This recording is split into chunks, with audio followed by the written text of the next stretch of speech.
السلام علیکم ورحمۃ اللہ وبرکاتہ۔ اعوذ باللہ من الشیطان الرجیم، بسم اللہ الرحمن الرحیم۔ وظللنا علیکم الغمام وانزلنا علیکم المن والسلوى کلوا من طیبات ما رزقناکم وما ظلمونا ولکن كانوا انفسهم یظلمون۔ اور اے بنی اسرائیل، ہم نے تمہارے اوپر بادلوں کا سایہ کیے رکھا اور تمہارے اوپر من اور سلوہ نازل کیا۔ ہم نے کہا کہ جو کچھ ہم نے عطا کیا ہے اس میں سے کھاؤ، جو پاکیزہ چیزیں عطا کی اس میں سے کھاؤ۔ اور ان لوگوں نے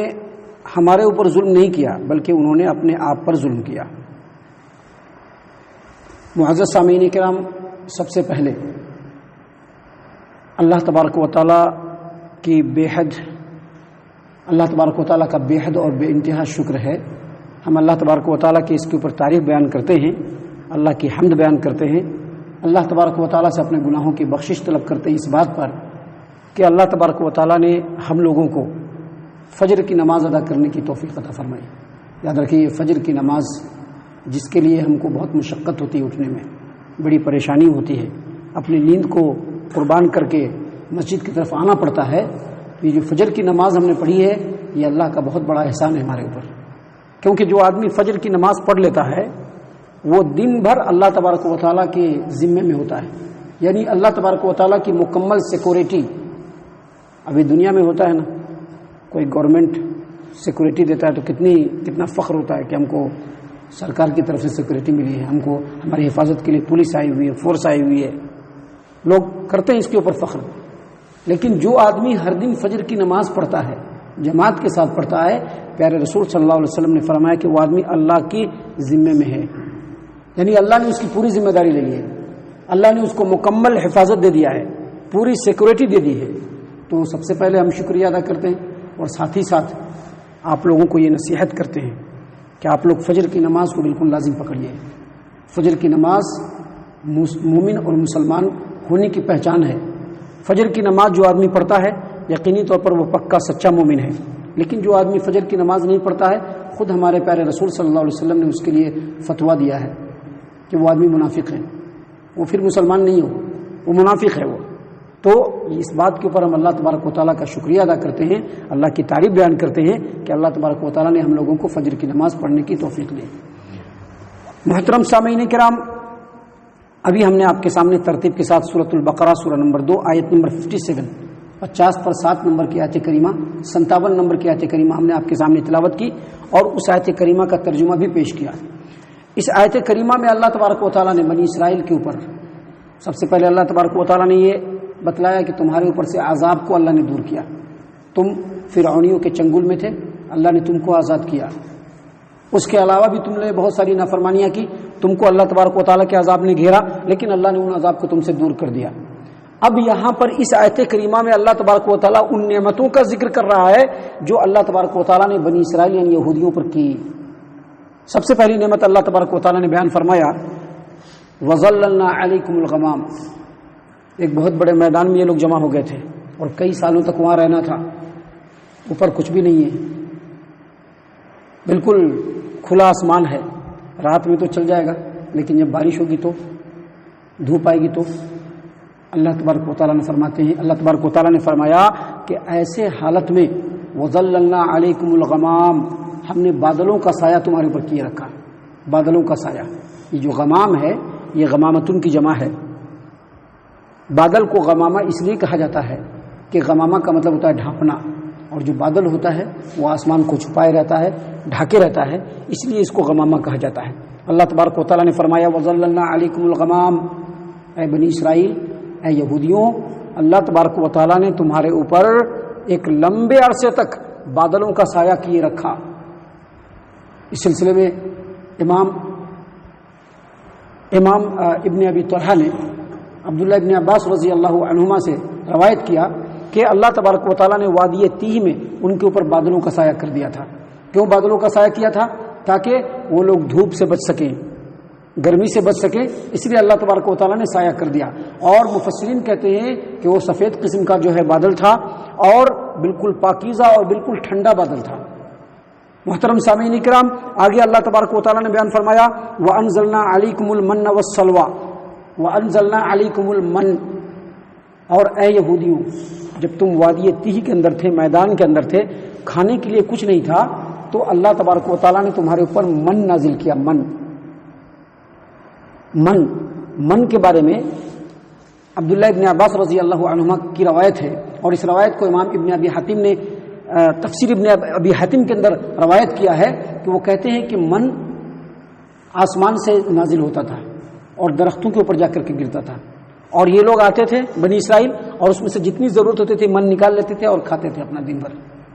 جبکہ اس سلسلے میں امام قتادہ رحمہ اللہ فرماتے ہیں، اور یہ بھی تفسیر ابن ابی حاتم کے اندر ہے، کہ من ان کے گھروں کے اندر جس طرح سے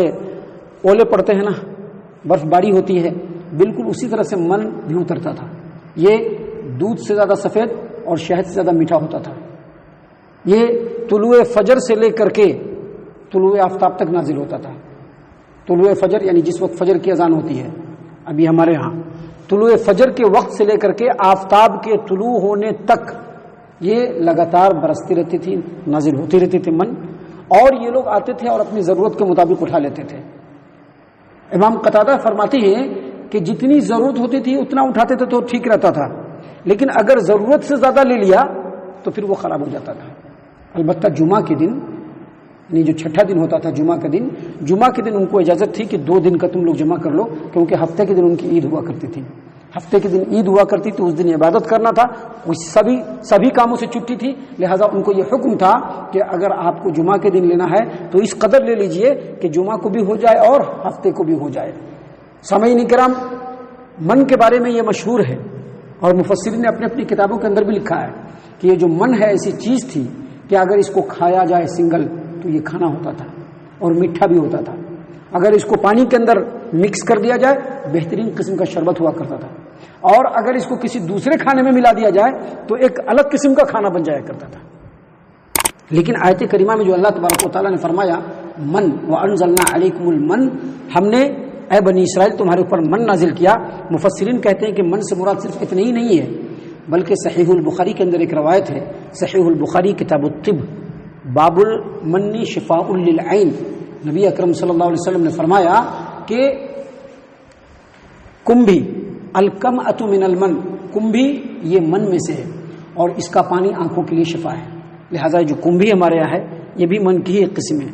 اس کا پانی جو ہے وہ من کی ہی ایک قسم ہے۔ اور اسی طرح سے پیارے رسول صلی اللہ علیہ وسلم کی ایک اور حدیث ہے جس کو امام ترمذی رحمہ اللہ نے اپنی جامع ترمذی ابواب الطب باب المن والعجوہ، ابو ہریرہ رضی اللہ عنہ روایت کرتے ہیں کہ نبی صلی اللہ علیہ وسلم نے فرمایا کہ عجوہ جو مدینے کا اعلیٰ قسم کا ایک کھجور ہے یہ جنت سے آیا ہے۔ یہ جو کھجور ہے کہاں سے آیا ہے؟ جنت سے آیا ہے، جامع ترمذی کی روایت۔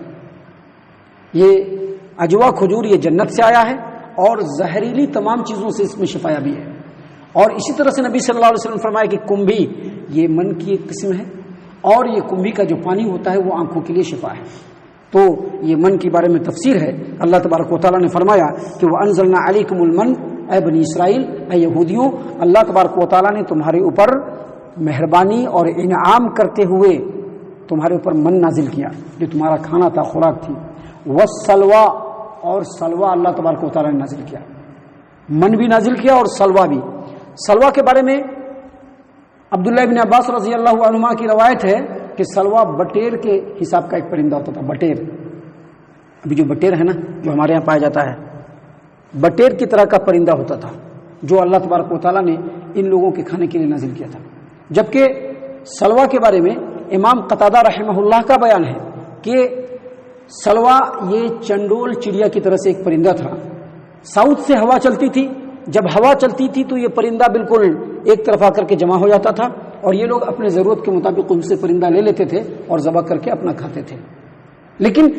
ایک دن میں جتنی ضرورت ہوتی تھی اتنے ہی اگر لیے تو ٹھیک ہے، لیکن اگر زیادہ لیتے تھے تو وہ خراب ہو جاتا تھا۔ اور اسی طرح سے امام قتادہ فرماتے ہیں کہ جمعہ کے دن ان کو اس بات کی اجازت تھی کہ جب جمعہ کو وہ جب سلوہ پرندہ لے تو اتنا لے لیں کہ جمعہ اور ہفتہ دونوں ہو جائے، کیونکہ ہفتے کے دن ان کی عید ہوتی تھی اور عید کے دن ان کو صرف عبادت کرنا تھا، تمام کاموں سے چھٹی تھی۔ محترم سامعین کرام، یہ من سلوہ کی تفسیر ہے جو مفسرین نے اپنے تفسیروں کے اندر بیان کیا ہے۔ اللہ تبارک و تعالیٰ نے فرمایا کہ یہودیوں کے اوپر ہم نے انعام کیا، ہم نے ان کو کہا،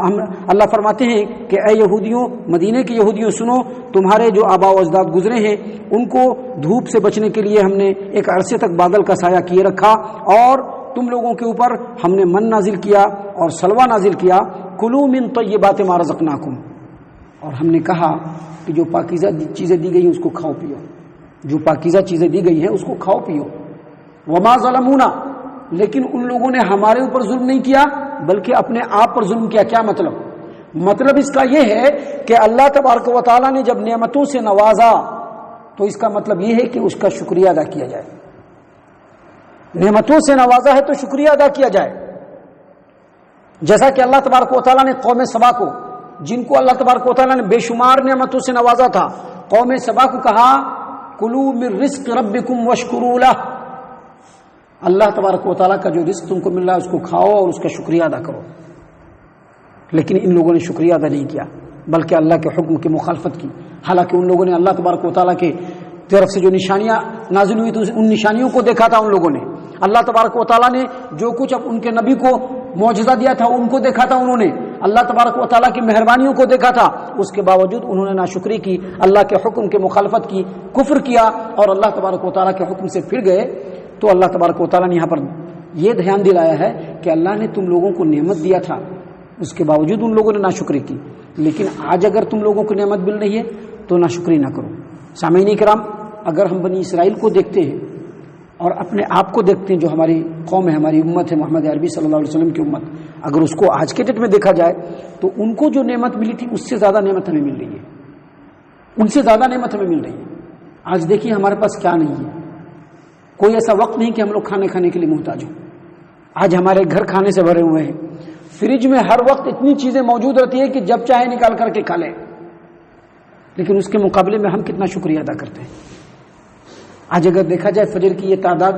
تو فجر کی اس تعداد کو دیکھنے کے بعد ایسا لگتا ہے کہ خود صرف ہمارے اس علاقے میں، جس علاقے میں ہم ہیں، جہاں پر یہ ہماری مسجد ہے، ہمارے اس علاقے میں جتنے مسلمان ہیں اس میں سے شاید 5% بھی نہیں آئے، شاید 2% آئے ہوں گے، باقی 99.5% لوگ کہاں چلے گئے؟ 95% کدھر ہیں؟ سب اپنے بستروں کے اندر سوئے ہوئے ہیں۔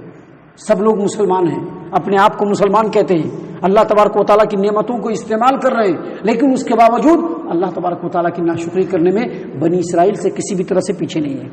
لہٰذا ان آیتوں کے ذریعے سے ہمیں سمجھنا چاہیے کہ اللہ تبارک و تعالیٰ نے ہمیں بھی نعمتوں سے نوازا ہے، لہٰذا ہم اللہ تبارک و تعالیٰ کا شکریہ ادا کریں، اور شکریہ سب سے پہلے اس طرح سے ادا کرنا چاہیے کہ جو 5 وقتہ نماز ہے اس کو پوری پابندی سے پڑھنا ہے۔ جو 5 وقتہ نماز ہے، 5 وقت جو فرض ہے اس کو پوری پابندی کے ساتھ پڑھنا ہے۔ اس کے علاوہ اللہ تبارک و تعالیٰ کے جو بھی احکام ہم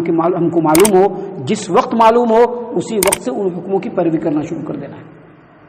اللہ تعالیٰ سے دعا ہے کہ اللہ تعالیٰ ہم تمام کو ان تمام باتوں کے اوپر خوب ٹھنڈے دل سے غور و فکر کرنے کی توفیق عنایت فرمائے۔ اللہ تبارک و تعالیٰ ہم تمام کو صحیح معنوں میں پکا سچا مومن اور مسلمان بنائے، اللہ اور اس کے رسول صلی اللہ علیہ وسلم کا اتباع کرنے والا بنائے، 5 وقتہ نمازوں کی پابندی کرنے کی توفیق عنایت فرمائے، صحابہ کرام رضی اللہ عنہم کے طریقے پر چلنے والا بنائے، جنت الفردوس میں جگہ عطا فرمائے۔ اے اللہ ہم تمام کو جہنم سے پناہ دے، اے رب العالمین ہم تمام کو جہنم سے پناہ دے، اے مالک الملک ہم تمام کو جہنم سے پناہ دے، آمین یا رب العالمین، وما علینا الا البلاغ المبین۔